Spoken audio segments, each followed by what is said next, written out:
क्या हुआ बेटा? अंकल अंकल आज चक्क तुम्ही वॉकर वापरताय? अगं वीकनेस आलाय ना, म्हणून सिस्टरने कंपल्सरी केलंय चालताना हे घेऊनच चालायचं म्हणे. कसा नाही येणार अशक्तपणा? जेवतच नाही तुम्ही नीट. बघ माझं जाऊ देत, तू सांग काय बी नसलंय ग तुझं आज? नाही काहीच नाही.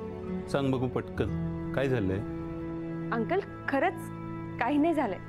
देखो बेटा, जब भी कभी मन में उदासी छा जाती है तभी लोकांमध्ये मिसळायचं बरं वाटतं. वेळ कसा जातो हे कळत नाही. हो खरंय तुमचं. ऐक, वडील काय करतात तुझे? वडील नाहीयेत मला. I am sorry. हा मला मला माहित नव्हतं. नाही अंकल, इट्स ओके. सॉरी नका म्हणू प्लीज. मला सांगा तुम्ही वॉर्डच्या बाहेर काय करताय पण आज? अगं बसून बसून एके जागी कंटाळा आला, म्हटलं जरा बाहेर जावं. बघूया आज तरी माझी लेक येते का मला भेटायला, म्हणून बाहेर आलो. तर तू दिसलीस, माझी मानस कन्या. चल जरा गेटपर्यंत फिरून येऊ. चल चला.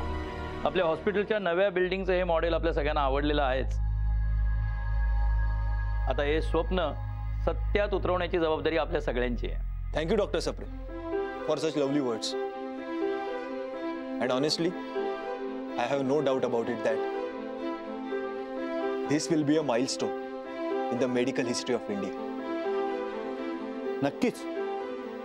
यशस्वी, मला असं वाटतं ना की आपण हे मॉडेल बाहेर डिस्प्ले करूया.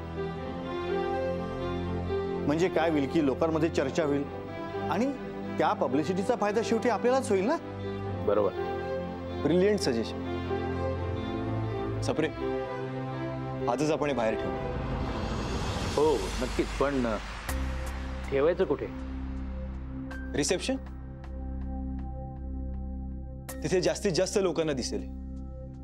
सगळ्यांना कळू दे की संजीवनीचं नवं रूप काय असणार.